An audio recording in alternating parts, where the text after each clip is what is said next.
Welcome back to another video. Salam Aleikum wa rahmatullahi wa barakatuh. Today's video is going to be about reparations. So, recently, if you have been keeping up with some things going on that are not related to what's going on in the Middle East, the United Nations is trying to get a vote to say that the transatlantic slave trade was the most egregious crimes against humanity. I, as an East African, acknowledge this. Yes, it was. It is. And it will always be until we're surprised by humankind. The most egregious crime against humanity. I think people really need to brush up on their history. I have really gone to this point in my life where I understand why people don't want to accept that. It's really because of the fact that they don't want to accept the fact that they were, the privilege that they have gained is literally connected to this. I'm going to title the video something along the lines of why reparations is so difficult to pay for the richest empires of all time. Because it's not about the money. What it really is an ideological issue. If I wronged you and your ancestors for hundreds of years, for me to then say later down the line, yeah, we messed up, that means that now I have to do something to help. Would I do that? Really? I want you to really clearly think about this. What am I incentivized to do in this situation? Should I help you? I have no incentive. Neither do I have a prerogative. Neither am I actually obligated to. As you will see, what the United States will state is that they will state that they technically were under legal authority, under international law at that time period to conduct what they were conducting, which they are literally correct. Under the law, right? This is the thing with laws that man creates, they are right. There is no legal basis that they didn't technically violate any law, right? So you got to realize this mentality that an oppressor will have, that they didn't do anything wrong. Hey, it was all fair game. Maybe you feel bad, but I don't give a shit. We worked under the law. So I guess suck it up. But at the same time, I give a lot of credit for those nations that came and took so many people away from the African continent. I give them a huge amount of credit because what they did was very intelligent. You come into an area where that this population is the one that you want to work for them. Work for you. So you have plantations, you have all these things that need to be worked on. Get all these people who are of age, strong enough to come. Basically, you are robbing them of their generations that are going to either, in my opinion, if none of this happened, the African continent would be in a whole different stratosphere right now.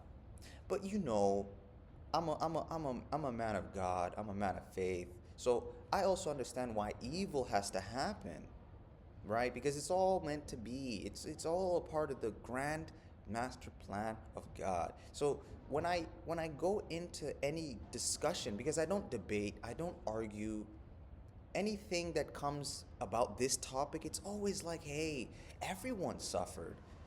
Basically saying, hey, what's so special about your suffering? It's not that bad compared to everyone else.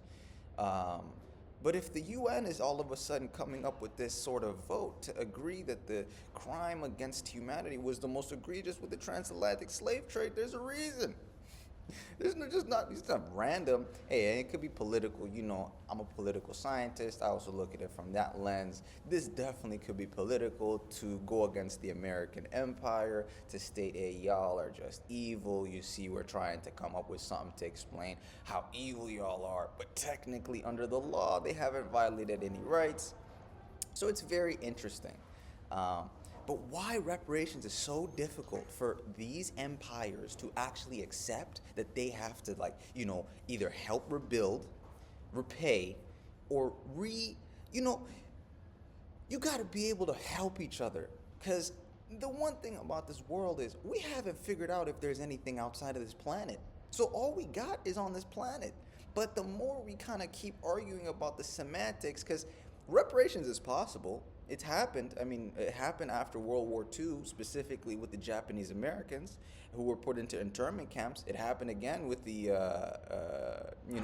Jewish people who got, they were getting max executed, man. They got reparations. So it's not like reparations is impossible. It's just the fundamental idea of what a reparation really does mean. And I think it happened again with North Americans, the indigenous here in North America, because reparations means that I have to come to this understanding that I have wronged you, even if it wasn't me particularly, it was someone amongst the nation that I represent.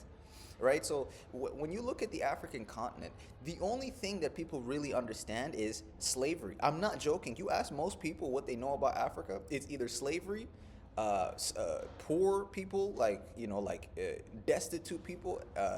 What else? Like they're just like, or they're not smart. Like they got there's always these pervasive conversations around IQ and whether or not the African continent has the lowest IQ on the entire planet. These are argumentations that people will make in order to showcase that they are superior. At the end of the day, if you really are a man of God, a woman of God, a person of God, you really believe everyone is equal in the eyes of God because we're all created by God, right? So there's nothing distinctly more superior than another person than me. I'm not inferior to any man. Right? But the mentality that those who enslaved these groupings of people in West Africa, they wanted to instill within them that sense of inferiority. So again, I'm not here, I'm not about to talk bad about the Christian faith. There were specific people within that faith who were just idiots. Absolute idiots. They didn't go about what Christ was trying to teach. Jeshua, they weren't going about the teachings that he was coming to profess to the people. Instead, what they actually did was they kept these groupings of people that they enslaved illiterate. Why would you do that? If you keep them illiterate, that Bible that you're using to quote scripture that would instead, what they were trying to do was to instill within the minds of the enslaved African people that you are inferior. They were using scripture. I'm not joking. They were using scripture in this very idiotic way to give that groupings of people that sense of inferiority. And again, it's not just scripture that they use. They physically abuse these people. They rape the women. They even rape the men. This is the thing people don't understand. Go and research buck breaking. But buck breaking, I'm sure that this video is going to get flagged. I don't really give a shit. But buck breaking is where you take a man, right? One of the strongest men in that, plantation, and you rape him. You rape him aggressively in front of everybody. So you have everybody, all the little kids, all the women, all the other men, and you rape him in front of everybody. It's to instill fear within everybody because it shows everybody, this is your strongest, he is nothing. I will break him down. It's a buck breaking ritual. I'm trying to destroy your own spirit in that feeling that, yeah, you have some sort of power. No, you fucking don't. You have to understand the mentality of those who do wrong. They are evil. They don't care about human beings. So this is why reparations is so difficult for those empires who are the richest in history to get around and start giving up power. The multinational corporations, they got to get the fuck out of Africa. It's very simple.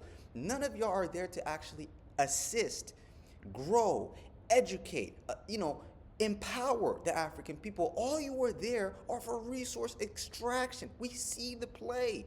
It's obvious. So if you guys want to continue to operate like this, hey, again, y'all violate a lot of people's rights in Africa. There's some places in Africa where they don't even have drinkable water because of the corporations. You know what I'm saying? Like, yo, in South America, we got a whole nother problem, man. I think Mexico is like 73% of the population is obese. Are you good? Do you know who's in there? Coca-Cola. Coca-Cola's out there. What do you think Coca-Cola's doing? They got 3-liter bottles. I didn't even know they had 3-liter bottles. I thought it was at 2. They added a liter. What are we doing? All right, but really, honest to God, you'll not see them ever pay reparations. So just this mentality of we need to be repaid. They won't. They will never accept that they've done wrong. That's the basic fundamental issue with reparations, is that the party that, even if they physically have not harmed you, they must acknowledge that generations before them have wronged. Like, okay, I'll give you another example. What happened in Congo, right? There was this guy named something Leopold. I don't even want to know his name. This brother, okay, went ahead and said, like, this whole area is mine. So what I do in this area, I will do. They had like quotas for like the people who were like, it was like rubber. I think it was like rubber that they were like made to like get. And like they had quotas for people. So if you didn't hit your quota, guess what? I will literally cut off your hand. I'm not joking. Go ahead and research this. You know, the thing is about this new era we're in, the new age of technology, all this information is out there. All you have to do is get out of that bubble that you're in and really research the way that the world is, not the way the world you think, okay? There's a photo, like a very famous photo. I don't know how to edit and all that stuff. I would have edited the photo. I would have put it right here. It's a father looking at the severed hands of his child. Okay, again, what else happened? I got multiple instances, man.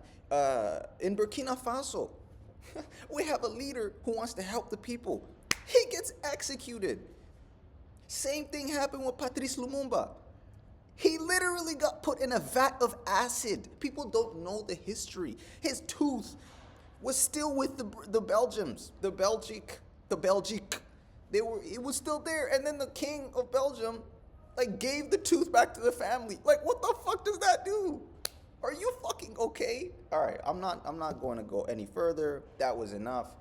Reparations is not possible unless the party that has wronged, even if they have physically not harmed you, acknowledge that the past has something to do with their present. My privilege right now that I'm in right now is because of the suffering of peoples in America and North America, especially African people, black people. The reason why I'm talking to you so confidently about this and not being hit by anybody is because they fought for their rights. So hey, we gotta fight for our rights for African people. And yo, God bless. Take care.